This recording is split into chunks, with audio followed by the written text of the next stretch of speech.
What's up, YouTube? Justin here. Today we're swapping out the coolant hoses on my 7.3 RDI. As you can see, I've already got the top one off. It was real simple, obviously, just 2 clamps, or you put 2 clamps on each end for extra strength. But I only really had one on each side, or I had 2 on this side, and then one on toward the radiator. So we went on just like this. Obviously, terrible camera angle, but you get the point. So now I've just got the bottom one to take off. It's super easy. Obviously, you just grab a flathead for that specific kind of clamp. It's either 8mm or a flathead, just like that.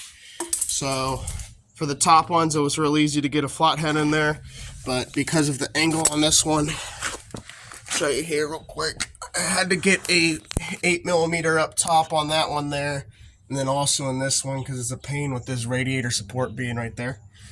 But I'm not going to do this on video just because I've got to be careful with these fingers, and I've only got one hand to use just because I messed up my left hand a while back.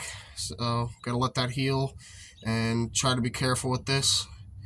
But thanks for watching. I'll give you an update when it's running. Got to go run to the parts store. But like, comment, subscribe, and I'll see you next time.